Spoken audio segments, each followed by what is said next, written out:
Oi pessoal, tudo bem com vocês? Então me desculpa o atraso, 15 minutinhos de atraso, mas é que hoje de manhã foi corrido aqui com as pacientes. Então já foi bem legal, porque já fizemos fios, bioestimulador de colágeno, preenchimento labial, então já fiz vários procedimentos bem legais. Mas bora lá, né? Não vou deixar de convidar vocês, né? Não posso esquecer de convidá-los para nossa Masterclass no dia 2 de setembro, às 8 da noite, 100% online, 100% gratuita, onde eu vou ensinar como fazer a melhor aplicação de toxina baseado na análise facial. Para se inscrever, tem o link na minha bio do Instagram, precisa se inscrever lá, porque é uma aula fechada. Quem tiver vontade, se inscreve lá, que vai ser sensacional. Com certeza você vai conseguir entender como fazer melhores aplicações de toxina, como funcionar. Eu vi que tem várias perguntas de toxina aqui, então vai ser bem esclarecedora essa aula. E a nossa live de perguntas e respostas, já com as perguntas que eu não respondi semana passada, e já vou dizer para vocês que eu não vou conseguir responder todas, porque tem muita pergunta, mas a gente vai marcando e vai respondendo à medida que a gente for se organizando, vai fazendo, tá bom, pessoal? Vamos começar então? Então lá, primeira pergunta. Bom dia, doutora. A toxina botulínica pode ser aplicada em código de barras? Então assim, poder pode, né? Mas a gente tem que cuidar para não interferir no sorriso ou na função de apreensão do lábio, né? De um canudinho, né? De uma bomba de chimarrão, né? Então a toxina botulínica aqui, se for para prevenção de código de barras, ela funciona. Para tratamento de código de barras ela não funciona, mas a gente tem que pensar se não pode usar algum outro material, né, que não faça esse efeito paralisador na função do músculo ali. Então eu uso muito raramente toxina nessa região, porque eu uso mão de outros produtos, né? Ácido hialurônico, skin booster, mescla, fios de PDO, porque eu não gosto do efeito da toxina botulínica nessa região, tá bom? Fala um pouco sobre microagulhamento. Então, o microagulhamento. O microagulhamento ele pode ser feito com vários instrumentos, né? Pode ser feito com roller, com caneta, com uns outros aparelhinhos pequenininhos que parecem um carimbinho, com uma outra maquininha que é uma maquininha de microinfusão de medicamentos, com aparelhos robotizados, microagulhamento robotizado, tá? Então, o que consiste o microagulhamento? Em fazer furinhos na pele, e com esses furinhos nós vamos ter duas questões. Primeiro, fazendo furinho na pele, a gente ativa a cascata de cicatrização do nosso organismo. Então, tende a fazer uma pele nova, uma renovação das células ali, e vira uma pele mais clara, mais lisa, né, mais bonita. É só a gente imaginar quando rala lá um joelho, quando cai a casquinha, a pele nova vem, ela tá mais clara, mais lisinha, é mais nova aquela pele, né? Então, essa cascata de cicatrização é função do microagulhamento. E outra coisa que a gente consegue é entregar algum ativo, que daí é o drug delivery do microagulhamento, entregar algum ativo numa camada mais profunda da pele, tá? Então, eu tenho uma analogia muito boa para explicar para vocês, que eu vi esses dias. Se a gente fizer um bolo de chocolate com cobertura de brigadeiro, se a gente apurar bem o brigadeiro, deixar ele bem firme, ele não penetra dentro do bolo, certo? Se a gente deixar o brigadeiro não tão firme e fazer aqueles furinhos com o garfo, o brigadeiro penetra, a cobertura penetra no bolo e o bolo fica molhadinho, tá? Então é a mesma coisa. Quando a gente passa um cosmético no rosto ou algum ativo no rosto, que a nossa pele está intacta, ela fica na superfície, igual o bolo, quando a cobertura fica na superfície. Quando a gente faz os furinhos, é como se a gente estivesse fazendo o furinho do garfo lá no bolo. E aí o ativo penetra lá na profundidade, em camadas onde ele vai ser melhor aproveitado. O microagulhamento funciona assim, essas duas questões, a cascata de cicatrização e a entrega de ativos numa camada mais profunda. Só que a gente precisa cuidar que o microagulhamento ele é muito bom, tem resultados maravilhosos, só que se não for bem feito, ele acaba piorando a situação. Por quê? Porque a gente precisa cuidar para não machucar a pele, para não ferir, porque senão você acaba fazendo até algum tipo de cicatriz e fica pior, né? Vamos lá, próxima pergunta. Sei que não tem receita de bolo, mas tem quantidade máxima de toxina que pode aplicar no músculo frontal? Sim, tem quantidade máxima. Na verdade, 24 unidades é a quantidade máxima que a gente olha nas bulas. Se olhar na bula do Botox, do Dysport e tal, vai estar 24 unidades.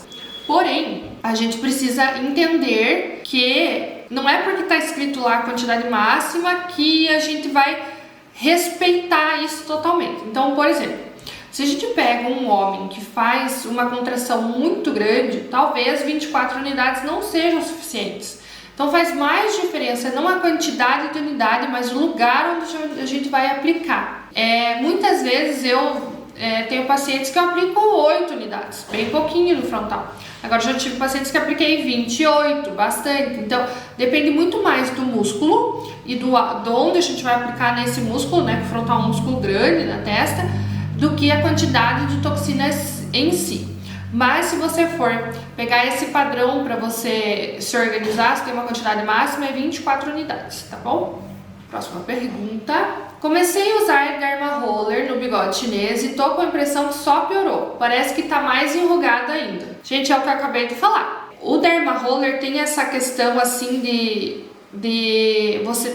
ir rasgando a pele. Então, à medida que você vai girando o Derma Roller, ele vai fazendo pequenos rasgos na pele porque ele vai saindo de forma oblíqua.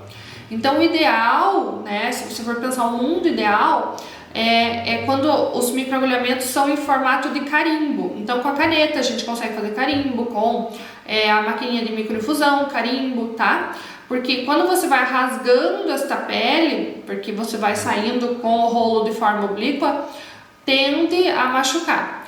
E quando o paciente vai fazer num profissional que não é habilitado, ou que não sabe o que está fazendo, ou vai fazer sozinho, também é muito ruim. Por quê? Porque acontece exatamente isso que ele falou, parece que está mais enrugado ainda, porque como você vai machucando a pele vai engrossando em forma de defesa, tá? Não faz uma renovação, ela começa a ficar mais grossa e fica pior ainda a situação. Então, precisa saber fazer microagulhamento. Não é todo mundo que diz que faz que sabe fazer, tá? Próximo. Doutora, tomar cápsulas de ácido hialurônico é verdade que pode?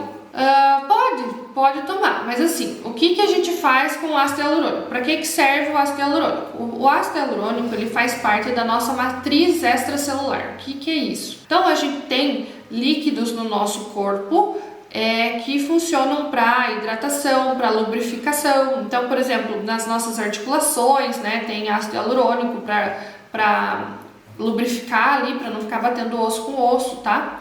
Então, quando a gente pega um ácido hialurônico para embelezamento, para preenchimento, a gente tem um ácido hialurônico preso dentro daquele gel, daquela matriz de gel, tá? E eu vou colocar ele num lugar e ele vai ficar paradinho ali.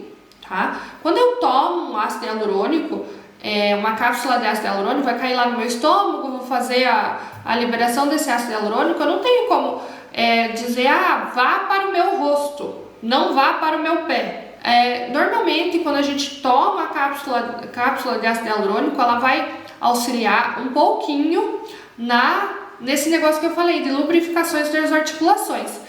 Mas não tem como garantir que ela vai ter um efeito de hidratação na pele, que a pele vai melhorar, que o cabelo vai melhorar. Não tem nada comprovado que isso ajude.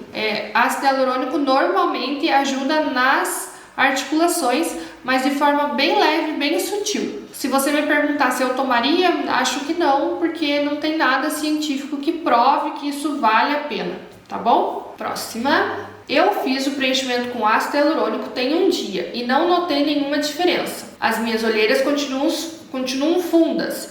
E a doutora falou que dependendo do ácido só se pode notar o efeito 3 dias depois, principalmente por eu ter plaquetas baixas. Realmente só se nota 3 dias depois? Então é o seguinte, normalmente a região da olheira a gente vê um efeito sim na hora, mas não é o efeito final. Por quê? Porque o ácido hialurônico que a gente usa para preenchimento de olheira, ele tem que ser um ácido hialurônico mais fluido, né? Porque é uma região uma pele bem fina. Então, ele demora para se estruturar, para se acomodar na região. Então, o efeito, a gente começa a ver um efeito maior ali alguns dias depois. Mas, na hora que você sentou na cadeira da profissional que te atendeu e da hora que você saiu, sim, você tem que ter visto uma diferença. Não a diferença, o resultado final, mas sim uma diferença já.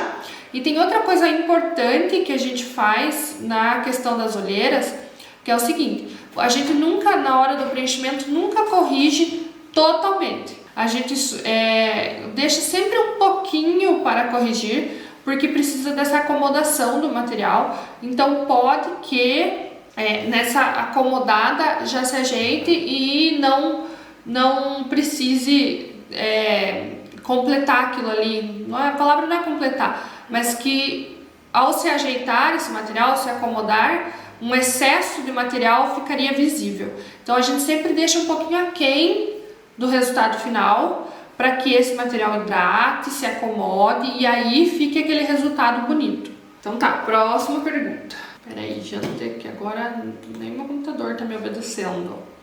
As pessoas estão perguntando quanto custa um procedimento de toxina botulínica no terço superior. Então, quanto custa um procedimento desse, doutora? Então, é muito variável de região para região. Então, por exemplo, eu tô aqui em Ponta Grossa, Paraná, né? Aqui eu cobro hoje, tá?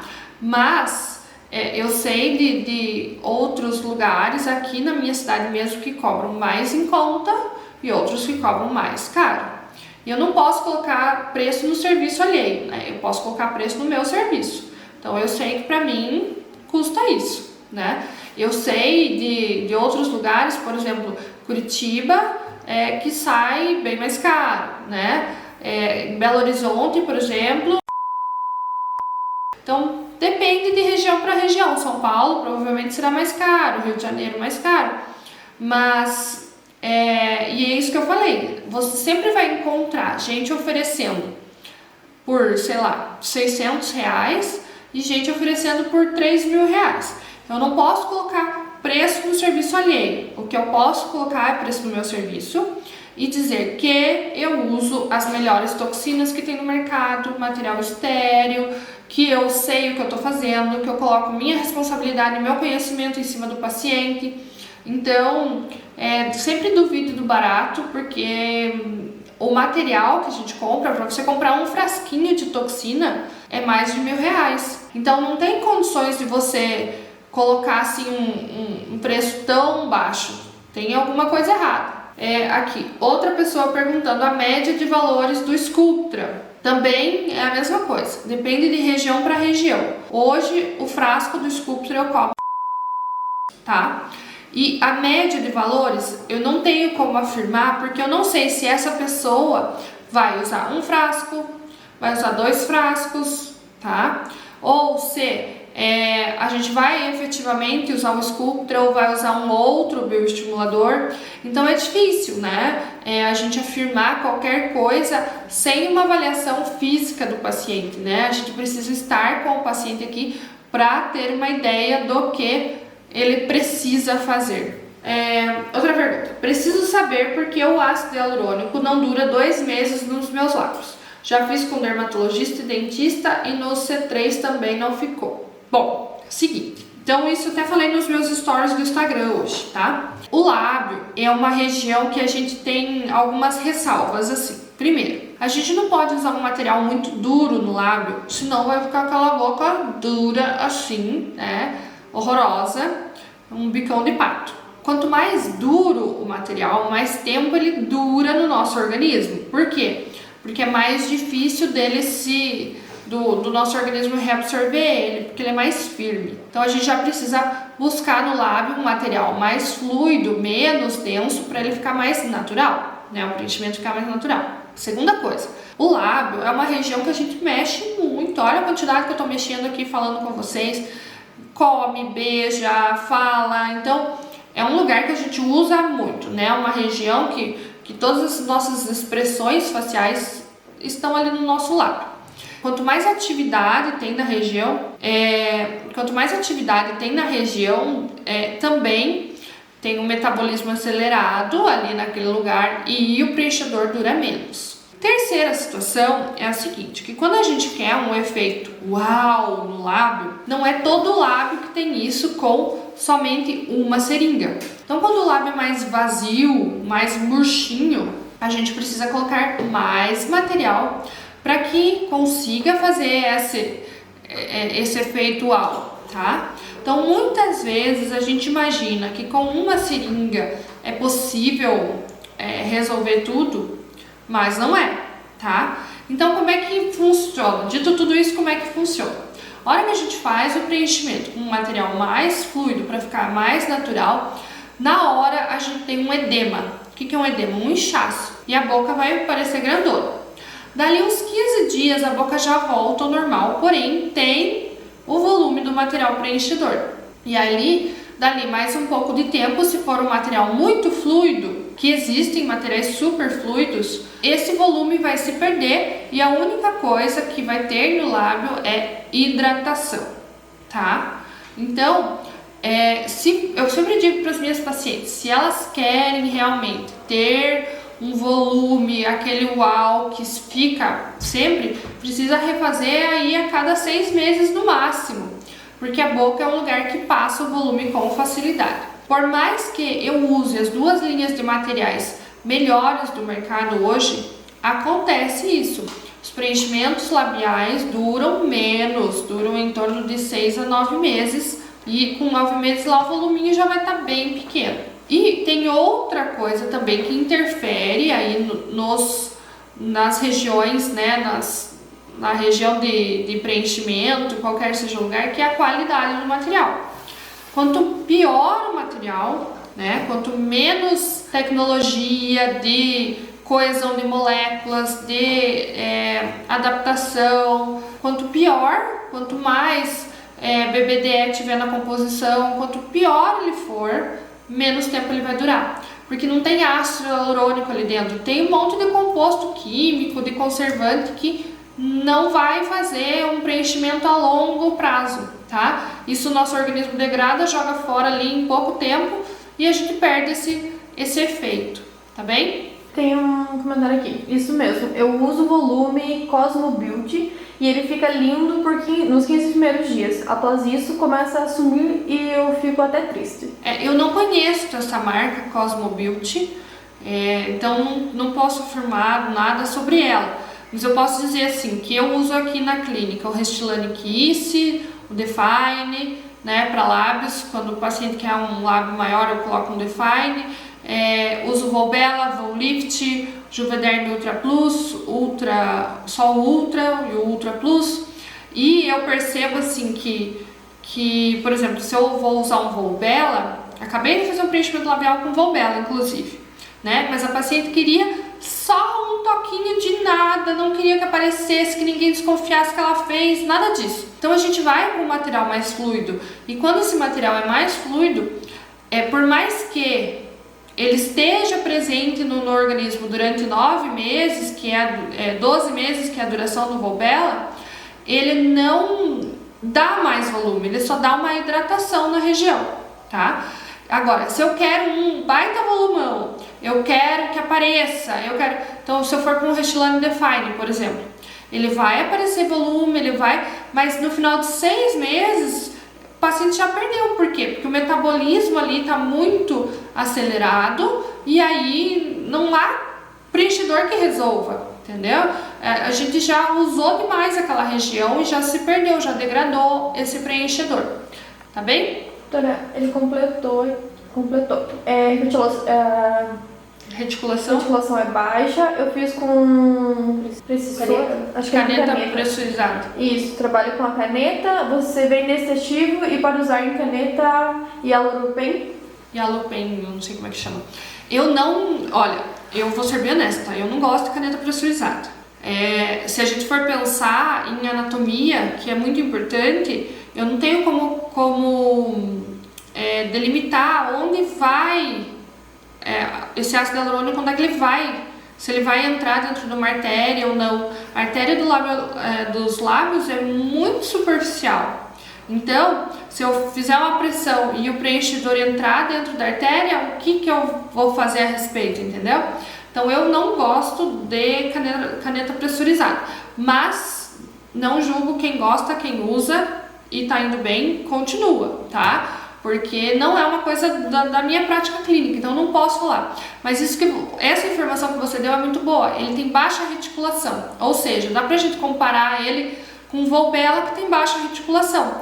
Quanto mais baixa a reticulação, você, depois que passa o edema inicial, ele realmente vai ficar uma hidratação, né? Ele não dá volume, ele dá uma hidratação bonita, né? Que se você pegar, você sente que tem uma coisinha no teu lábio, mas bem suave, né? A reticulação realmente faz diferença. Aplicação de ácido hialurônico em olheiras. Tenho medo, doutora, me ajude. Assim, medo é uma coisa tão relativa e é difícil, né? Eu não posso, eu sempre falo, brinco com a minha secretária, que eu não obrigo nenhum paciente a vir aqui, né?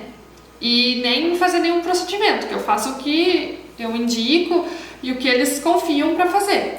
E que eu tenho pacientes que têm muito medo e que fazem o procedimento, e tem outras que têm muito medo que não fazem o procedimento.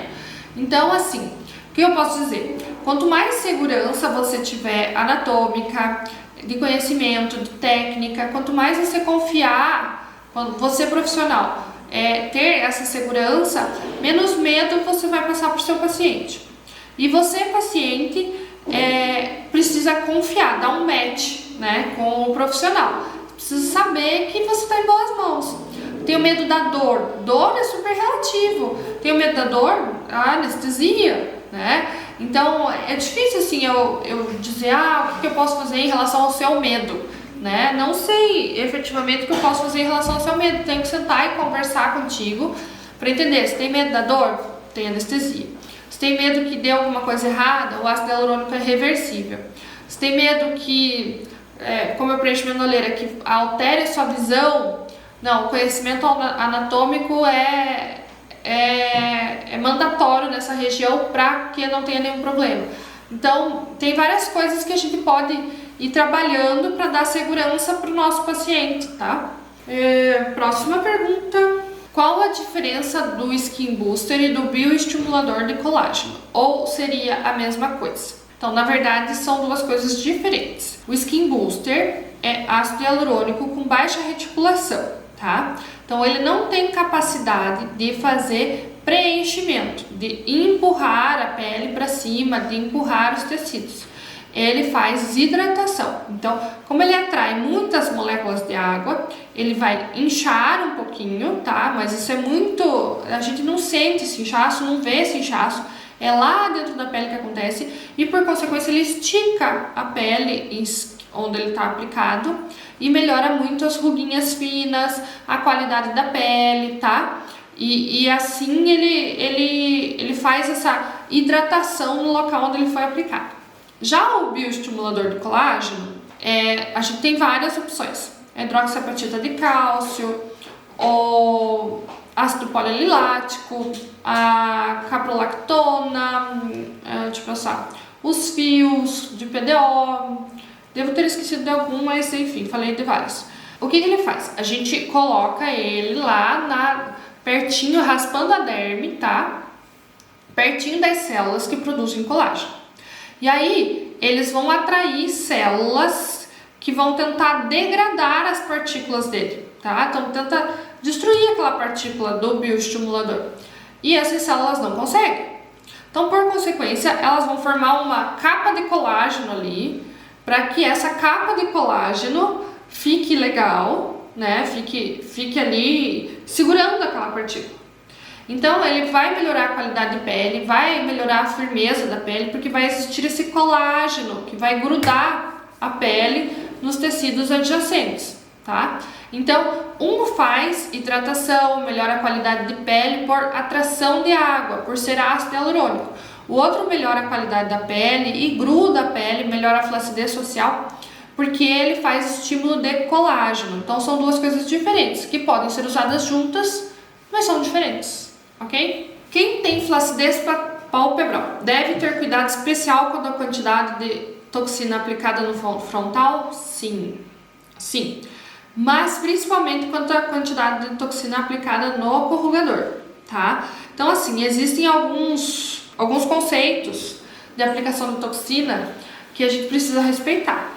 Então, por exemplo, quando a gente tem um peso de pálpebra aqui em cima dos olhos, tudo que a gente quer é que o nosso músculo puxe para cima, né, para abrir esses olhos o máximo possível.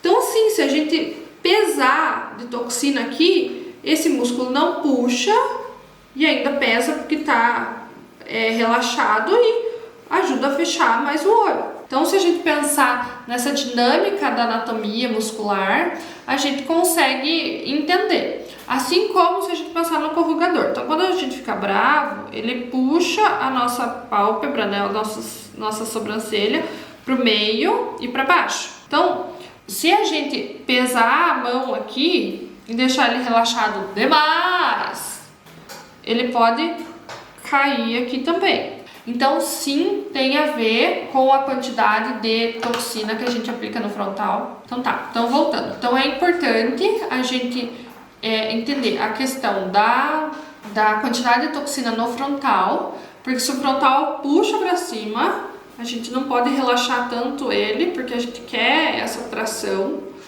E a quantidade de toxina no corrugador, para não deixar ele tão relaxado e que ele empurre também a nossa cabeça da sobrancelha para baixo, tá? E ainda tem essa questão da cauda do supercílio, que é onde a gente ajuda a fazer uma elevação, né, da questão da pálpebra aqui. Então também a gente tem que cuidar no orbicular, tá? O orbicular, ele faz essa esfíncter assim, então ele puxa, né, para baixo assim a cauda do supercílio. Então o quanto a gente possa liberar a cauda do supercílio para subir também é importante, tá? Então, mas o mais importante disso tudo que eu falei é que a gente tem que entender a dinâmica muscular. Se eu tenho paciente com flacidez de pálpebra, eu não vou pesar a mão no frontal, mas por quê? Onde que eu não vou pesar?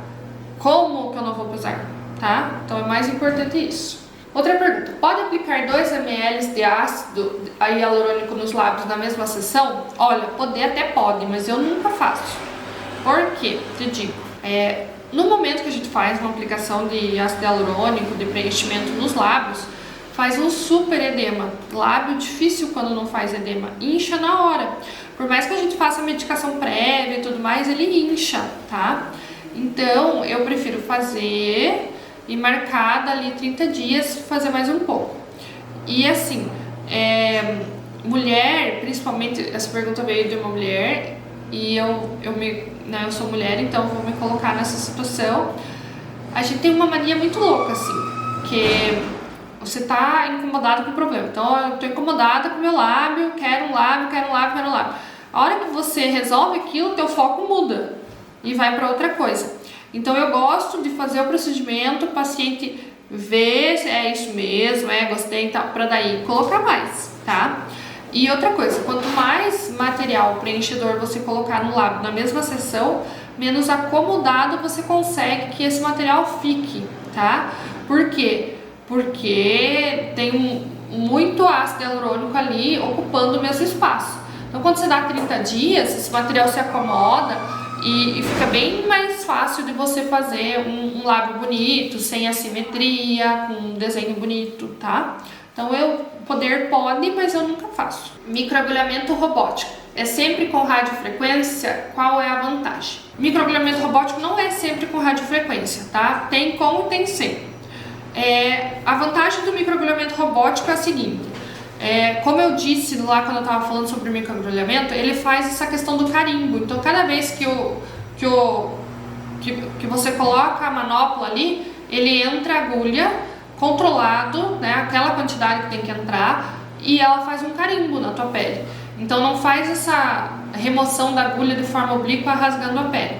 E a radiofrequência, ela é um estímulo também quando a gente coloca um ativo lá na derme profunda, a gente está fazendo um estímulo lá para acontecer alguma coisa. A radiofrequência também está fazendo um estímulo lá, a hora que entra a agulhinha, tá? Para a produção de colágeno.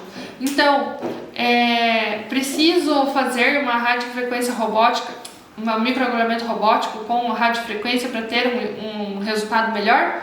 Não necessariamente, consegue esse resultado fazendo um microagulhamento de forma de carimbinho com outras máquinas, né? E fazendo ativo de estimulação de colágeno, tá? Mas funciona super bem o microagulhamento robotizado, eu acho mara. Camila, pode falar mais sobre as mesclas e suas indicações? Posso. Então, assim, mescla é sempre um compêndio de ativos, né? Então, eu posso colocar vitamina C, ácido hialurônico de baixo peso molecular, ácidos, enfim, tá? E aí tem milhões de mesclas. Vou falar das mais famosas, tá?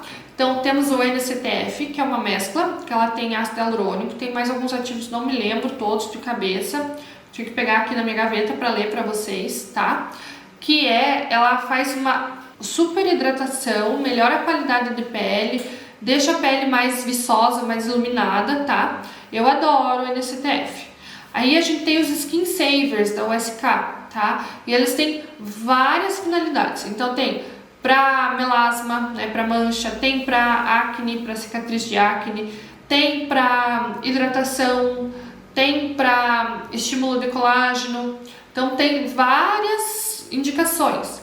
Aí tem também as mesclas, por exemplo, a mescla da Biometil, né, que que eles chamam de Skin Booster.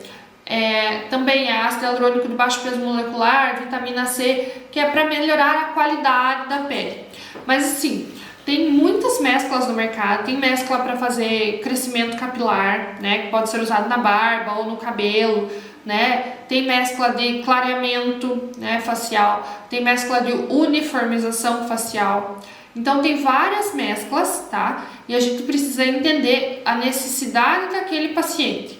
Então, eu vou usar a mescla, se eu for usar a mescla, só a mescla, eu vou fazer mesoterapia ou intradermoterapia. Então, eu vou aplicar vários pontinhos com uma injeção daquela mescla. Ou eu vou... Até me perdi agora que eles me mostraram o horário. Tô cuidando aqui no computador, tá? Pra não passar o horário. Se eu vou aplicar a mescla, só a mescla. Eu vou aplicar com uma injeção, uma agulhinha fina, vários pontinhos na região onde a paciente tiver necessidade. Ou, quero fazer no rosto inteiro. Vai fazer no rosto inteiro. Ou eu vou aplicar essa mescla após um microagulhamento, eu vou fazer um gotejamento disso depois que a pele da paciente já está toda furada, tá? Com as agulhinhas. Então, as duas maneiras funcionam muito bem, tá? Mas a gente tem que entender que melhora a qualidade da pele, não faz um milagre, tá? Então, melhora a qualidade da pele, a pele fica mais bonita, mais elástica, mais viçosa, mais iluminada, mas não é um milagre. Os injetáveis funcionam melhor do que as mesclas, mas as mesclas são as nossas auxiliares para essa qualidade da pele. Então não adianta nada você fazer uma aplicação de toxina, por exemplo, numa testa, e a testa ficar toda paradinha, sem rugas, mas tiver aquela pele craquelada, horrorosa, tá? Então a mescla entra muito bem aí, tá? É isso que eu quero dizer. Agora ela não faz um milagre assim, tá? Quais procedimentos você indicaria para deixar a pele linda para um evento importante? Ave Maria, deixa eu pensar. Toxina, com certeza, tá? Porque ela deixa a pele linda e esticada, e tá todo mundo fazendo assim aqui atrás das câmeras, porque estão tudo botocada recentemente. Mas enfim, toxina eu acho que o carro-chefe, assim, e se você quer melhorar a qualidade da tua pele, eu não tenho nada, não tenho olheira, não quero pôr lábio, meu nariz é bonito, não tenho que fazer nenhum preenchimento estrutural nem nada. Microagulhamento é o que deixa a pele mais bonita, é o microagulhamento, tá? Agora, se você tem alguma dessas que já tem olheira, quero preencher lábio, aí tem que fazer os preenchimentos, né? Eu sei que essa pessoa que tá me perguntando é jovem, ela tem 34 anos, né? Agora, se a gente pegar uma paciente mais velha, bioestimuladores de colágeno, com certeza, antes, e microagulhamento, e preenchimentos estruturais, e toxina botulínica. Então, depende muito, né? Agora, para uma paciente jovem, toxina, E se ela não tem nenhuma demanda de flacidez, de lábio, de nada, microagulhamento. Doutora, se estiver usando o Roacutan e fizer Skin Booster, não prejudica o efeito do Skin Booster? Normalmente a gente não faz nenhum tipo de preenchimento com o paciente usando Roacutan. Por quê? Porque o Roacutan, ele está acelerando a renovação celular. Então ele está acelerando, tanto que fica com a pele mais fina, as mucosas mais sensíveis, né? Abre cortes muito fácil no cantinho da boca e tal. Então o que acontece? A hora que eu faço um preenchimento, seja um Skin Booster, seja um preenchimento labial, seja o que for, eu provoquei um trauma ali na região e eu preciso fazer uma cicatrização daquilo até para acomodar aquele ácido hialurônico que eu coloquei. Então, o meu organismo não vai dar conta de fazer esse processo porque ele está fazendo uma velocidade muito rápida através do Roacutan. Ele faz tão rápido que ele nem consegue, as células estão imaturas, né? Tanto que a pele fica assim meio avermelhadinha, né? Então, o organismo não dá conta de fazer esse reparo tecidual e pode gerar uma inflamação ali, uma resposta além do necessário, tá? E aí sim, o procedimento, em vez de melhorar, vai piorar a situação do paciente. Então, normalmente, quando o paciente está usando isotretinoína, a gente não faz preenchimentos, tá? Vamos lá, última pergunta. Doutor, Skin Booster no verão não pode deixar a pele mais oleosa? Não deixa, tá? Porque o que acontece? As glândulas sebáceas estão numa camada superior ao que o Skin Booster atua. Então, vamos pensar numa pizza, tá? Eu tenho lá o queijo, o molho de tomate e a massa. A glândula sebácea vai estar entre o molho de tomate e o queijo, produzindo o sebo que lhe for mandado produzir. Então, tá muito quente, ele vai produzir mais sebo porque tá recebendo muito calor, a glândula fica mais ativa, ela vai produzir. Já o Skin Booster, ele vai estar entre o molho de tomate e a massa. Então, ele vai atrair moléculas de água e vai melhorar ali, esticar aquela região, tá? Isso vai refletir lá na pele? Vai, mas não reflete no funcionamento da glândula sebácea. Uma maneira muito boa de melhorar a pele oleosa no verão é aplicando toxina, tá? Existem protocolos que a gente aplica toxina para diminuir a ação da glândula sebácea e pode até fazer junto com mesclas, tá? Para que ela produza menos sebo e fique com a pele menos oleosa, assim como tem para rosácea, para várias coisas. Então, isso é bem legal, tá bom? Doutora, a Melinha falou: oi, doutora, pena que seu consultório é muito longe da minha cidade, Toledo, no Paraná. Nem é tão longe, mulher. Toledo, aqui no Paraná. Se fosse lá, sei lá, no Maranhão, eu concordava. Mas vem me ver, passei aqui em Ponta Grossa, pega um friozinho. Até essa semana tá calor, mas daqui uns dias vai ficar frio de novo. E daí a gente faz tudo o que você precisa. Gente, então, por hoje é isso. Desculpa novamente o atraso, tá? Quarta-feira a gente vai ter live novamente, tá? É quinta essa semana, desculpa. Quinta-feira a gente tem live novamente. Não me lembro o tema, daqui a pouco eu descubro o tema e eu conto pra vocês, tá? E aí, vou deixar o reloginho e tudo mais, como sempre.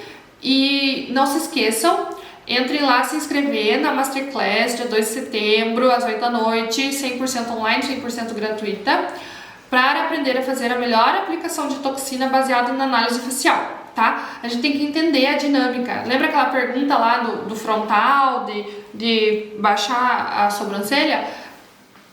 Essa aula vai explicar tudo.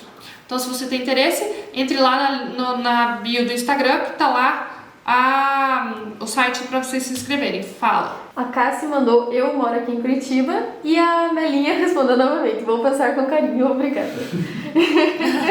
Cássia, Curitiba mais perto ainda, hein? Olha, eu atendo muita gente em Curitiba toda semana. Corre pra cá. Gente, então, www.amelhorhof.com.br/inscrever, tá? Pra quem não tiver no Instagram, é só entrar lá e se inscrever, porque é uma aula fechada, precisa estar inscrito. E bora, que eu ensino vocês a fazer a melhor HOF para os pacientes de vocês, para ficar todo mundo lindo e maravilhoso, com muita segurança, muita autoridade, que é isso que a gente precisa, tá bom? Beijo, até quinta!